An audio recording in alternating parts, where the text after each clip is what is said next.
পিটেলস cartoon. মজার মজার সব কার্টুন ভিডিও দেখতে আমাদের চ্যানেলটি এখন সাবস্ক্রাইব করো। আম্মু জানো, আজকে আমি আমাদের ক্লাসরুমে 100 টাকা পরে পেয়েছি। এই দেখো লাবিবা, মা আমার, এই টাকাটা তুমি বাসায় নিয়ে আসছো কেন? তোমার ক্লাস টিচারের সহযোগিতায় ক্লাসের সবাইকে বলা উচিত ছিল, তখন 4 টাকা সে পেয়ে যেত। এই টাকাটা তোমার বাসায় নিয়ে আসা একদমই উচিত হয়নি মা। কেন আম্মু? এই টাকা আমি পেয়েছি, এটা আমার টাকা না। না, এটা নিলে তুমি গুনাহগার হবে।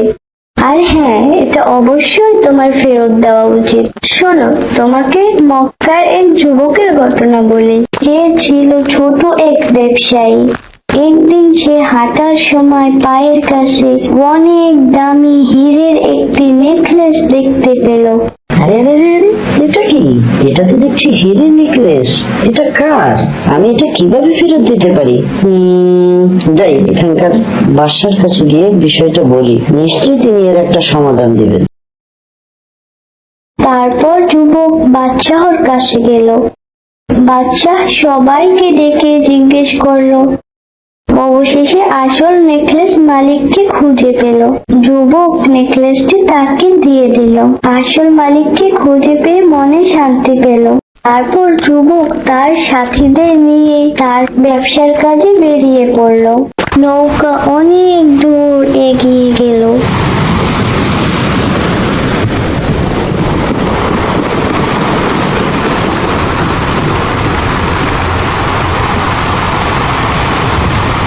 মাঝপথে এসে হঠাৎ আকাশ কালো মেঘে ছেয়ে গেল। সাগর উত্তাল হয়ে গেল। সাগরের ঢেউ যেন বাড়তে লাগলো। হঠাৎ নৌকা ঝড়ের কবলে পড়ল। যুবক তার সাথীদের হারিয়ে ভাসতে ভাসতে এক দ্বীপে যেয়ে পৌঁছাল। আমি কোথায় এসে পড়লাম? আমি কি করি? দেখি সামনের দিকে এগিয়ে দেখি। তারপর যুবক হাঁটা শুরু করলো। হাঁটতে হাঁটতে সামনে একটি মসজিদ দেখতে পেল। মসজিদটি দেখতে পেয়ে যুবক অনেক খুশি হলো। মাশাআল্লাহ, এটা দেখছি একটি মসজিদ। যাই, আমি বরং ওখানেই যাই। যুবক মসজিদের ভিতরে প্রবেশ করলো। সে মসজিদের ভিতরে একটি কুরআন শরীফ দেখতে পেল। তারপর বিসমিল্লাহির রাহমানির রাহিম, ইয়াসিন ওয়াল কুরআনিল হাকীম। তাকে কুরআন শরীফ পড়তে দেখে গ্রামের অনেক লোক উপস্থিত হলো। তুমি এই কিতাবটা পড়তে পারো? আমরা এই কিতাব পড়তে পারি না, এজন্য বহু বছর থেকে এই কিতাব ওইখানেই রেখে দিছি। বহু বছর আগে এক লোক ছিল, সেই কিতাব পড়তে পারতো। সে আমাদের ও আমাদের বাচ্চাদের এই কিতাব শিক্ষা দিত। সেই লোক হজে গিয়ে আর ফিরে আইলো না, কোথায় যে চলে গেল। সেই থেকে আমাদের বাচ্চারা কোরআন পড়তে পারছে না। এখন থেকে তুমি আমাদের বাচ্চাদের পড়াবে, আর এইখানেই থেকে যাবে। আচ্ছা, ঠিক আছে। তারপর যুবক সেই থেকে বাচ্চাদের কোরআন শিক্ষা দিতে লাগলেন। তারপর একদিন এক মুরব্বী বলল, শোনো বাবা, আমাদের এখানে এক এতিম মেয়ে আছে। তুমি যদি চাও তাকে বিবাহ করতে পারো। মেয়েটি অনেক ভালো, খুব ধার্মিক, তোমার সাথে ভালো মানাবে। আচ্ছা, আমি রাজি। তাদের বিবাহ সম্পন্ন হলো। বাসর ঘরে বসে যুবকটি দেখতে পেল তার স্ত্রীর গলায় সেই নেকলেসটি পরা। যুবক তার নববিবাহিতা স্ত্রীকে জিজ্ঞেস করলো, দেখি, তোমার গলায় এই নেকলেসটি কোথা থেকে আসলো? তুমি এটা কোথায় পেয়েছো? কে দিয়েছে এই নেকলেসটি? আমার বাবা একবার হজে গিয়ে এই নেকলেসটি হারিয়ে ফেলে। মক্কার এক মহান যুবক নেকলেসটি পেয়ে বাবাকে ফেরত দেয়। সেই থেকে বাবা দোয়া করে দিচ্ছেন আমাকে যেন মক্কার যুবকের মতন একজন স্বামী মিলিয়ে দেয়। আলহামদুলিল্লাহ, সেই লোকটি আমি। সুবহানাল্লাহ। আল্লাহ যা করেন বান্দার মঙ্গলের জন্যই করেন। পিটেলস কার্টুন। মজার মজার সব কার্টুন ভিডিও দেখতে আমাদের চ্যানেলটি এখন সাবস্ক্রাইব করো। গ্রামের ছোট একটি ঘরে বাস করত আকবর আলী ও তার স্ত্রী রাবেয়া। রাবেয়া ছিল অনেক ধার্মিক ও নরম স্বভাবের, কিন্তু আকবর আলী ছিল অনেক মেধাবী। সবসময় রাবেয়াকে মারধর করত। একদিন আকবর আলী বাজার থেকে এসে রাবেয়াকে বলল, রাবেয়া, এই রাবেয়া, এখনো খাবার দাওনি? সে কখন থেকে বসে আছি, এতক্ষণ লাগে নাকি খাবার দিতে? আপনি তো বাজার থেকে মাত্রই আসলেন, ঘরে তো চাল ডাল কিছুই ছিল না যে আমি রেঁধে রাখতাম। কি আবার আমার মুখে মুখে তর্ক করিস? এই বলে রাবেয়াকে মারতে থাকে। রাবেয়া অনেক কষ্ট পায়। তারপর রাবেয়া কান্না করতে থাকে। এভাবেই তাদের সংসার অনেক বছর কেটে গেল। এর মাঝে রাবেয়া গর্ভবতী হলো। একদিন গ্রামের এক চাচি এসে বলল, রাবেয়া, ও রাবেয়া, ঘরে আছো? হ্যাঁ চাচি আম্মা আছি। শুনলাম তুমি নাকি মা হতে যাচ্ছ। হ্যাঁ চাচি, আলহামদুলিল্লাহ আমি মা হতে চলেছি, দোয়া করবেন আমার জন্য। এইটা কিন্তু তুমি ভালোই করছো। বিয়ার পর ছেলেরা একটু আধটু এমন থাকে, ছেলে মেয়ে হলে পরে ঠিক হয়ে যায়। আচ্ছা, আমি এখন যাই তবে। এভাবে দেখতে দেখতে রাবেয়ার সন্তান প্রসব করার দিন চলে আসলো। রাবেয়া একটি ফুটফুটে মেয়ে সন্তানের জন্ম দিল। আকবর দিন দিন আরো খারাপ হতে লাগলো। তার অত্যাচারের মাত্রা আরো বেড়ে গেল। দেখতে দেখতে রাবেয়ার মেয়ে একটু বড় হলো। সে নতুন হাঁটা শিখলো। একদিন রাবেয়া বলল, শুনছেন, এদিকে একটু দেখে যান। কি হয়েছে? আবার কি দেখবো? দেখেন, আমাদের ছোট্ট মেয়েটা নতুন হাঁটা শিখছে। আমাকে এসব ফালতু কথা শোনাতে হবে না।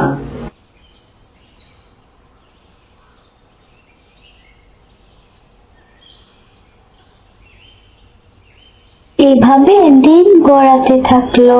একদিন সকালবেলা আকবর আলী রাবেয়াকে মারধর করে বাসা থেকে চলে যায়। রাবেয়া বলল, আপনি যাবেন না, আপনি যাবেন না, আপনি আমাদের একা রেখে যাবেন না। কিন্তু আকবর আলী তাদের দিকে ফিরেও তাকায় না, সে চলেই যায়। রাবেয়া তার জন্য অপেক্ষা করে। এভাবে কয়েক মাস কেটে যায়। একদিন রাবেয়া আকবর আলীর জন্য কান্না করতেছিল। সে আল্লাহর কাছে বলতেছিল, হে আল্লাহ, আমি আর কত মাস তার জন্য অপেক্ষা করব, সে তো আর ফিরলই না। এমন সময় তার মেয়ে এসে বলল, মা, আমার ক্ষুধা পাচ্ছে, একটু কিছু খেতে দাও। রাবেয়া মুখ লুকিয়ে কাঁদে। ঘরে তাদের কোনো খাবার ছিল না মেয়েকে দেওয়ার জন্য। মা, আপনি কতক্ষণ লাগছে না কেন? চলো না, আমি নানা বাড়ি যাই। মারে, তোর নানা ভাই যে দুমুঠো খেতে পায় না, আমরা কি খাবো মা? তারপর মা মেয়ে দুজনেই কাঁদতে থাকে। রাবেয়া এখানে থাকা নিরাপদ মনে করে না। একদিন সে সিদ্ধান্ত নেয় যে বাবার বাড়িতে চলে যাবে। তারপর রাবেয়া মেয়েকে নিয়ে বাবার বাড়িতে চলে যায়।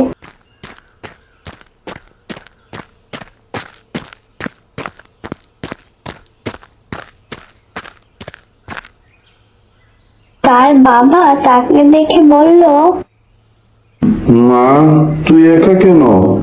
জামাই বাবা কোথায়? বাবা, ও আমাদের ফেলে রেখে চলে গেছে, বলছে আর আসবে না কখনো। আমরা মা মেয়ে কত মাস অপেক্ষা করলাম, সে আর ফিরলই না। আমার মেয়েটা না খেতে পেয়ে দিন দিন অসুস্থ হয়ে পড়েছে। আরে নানা ভাই, তুমি কেমন আছো? নানা ভাই, আমি ভালো আছি। এখানে দাঁড়িয়ে কতক্ষণ থাকবে? ভেতরে চলো।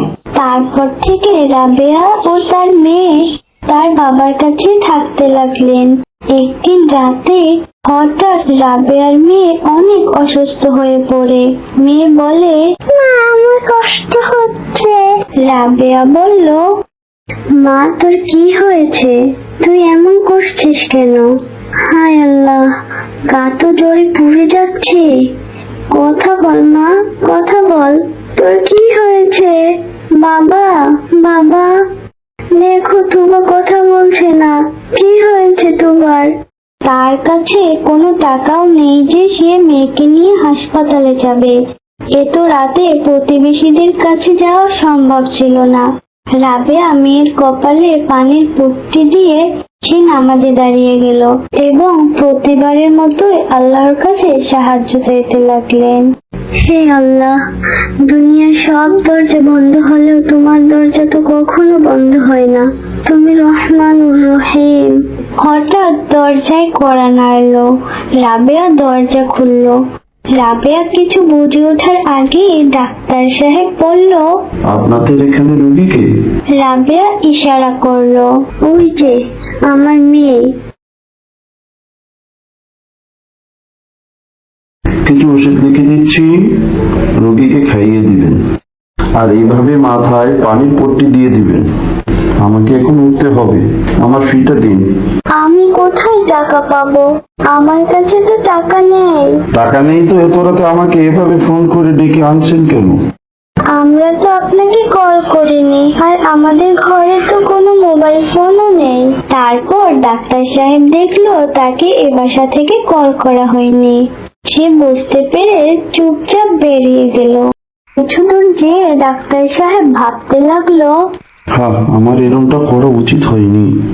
হে আল্লাহ, আমি নিজেকে ক্ষমা করতে পারবো না। সে আবার ফিরে আসলো রাবেয়াদের বাড়িতে।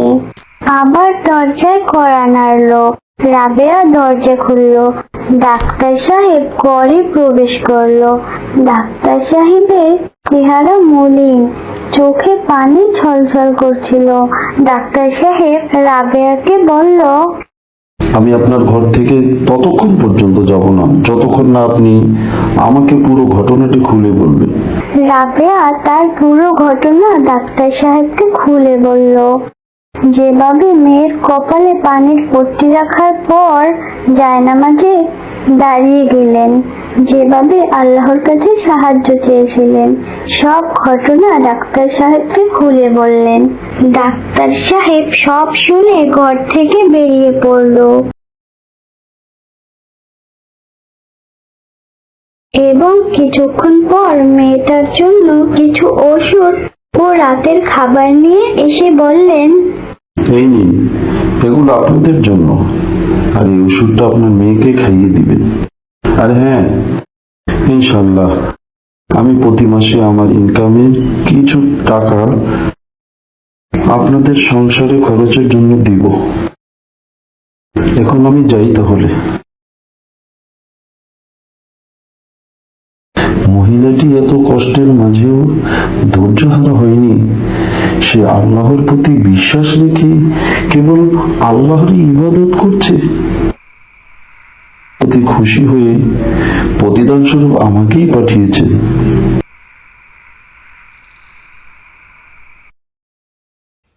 তারপর কিছুদিনের ভিতরে রাবেয়ার মেয়ে আল্লাহর রহমতে সুস্থ হয়ে গেল। রাবেয়ার আর দুঃখ অভাব অনটন রইল না। তারপর সে তার বাবা ও মেয়েকে নিয়ে সুখে শান্তিতে বসবাস করলো। আমাদের উচিত যতই বিপদ আসুক ধৈর্যহারা না হয়ে আল্লাহর কাছে সাহায্য চাওয়া। ভিডিওটি ভালো লাগলে লাইক, কমেন্ট করে সাবস্ক্রাইব করে দিন।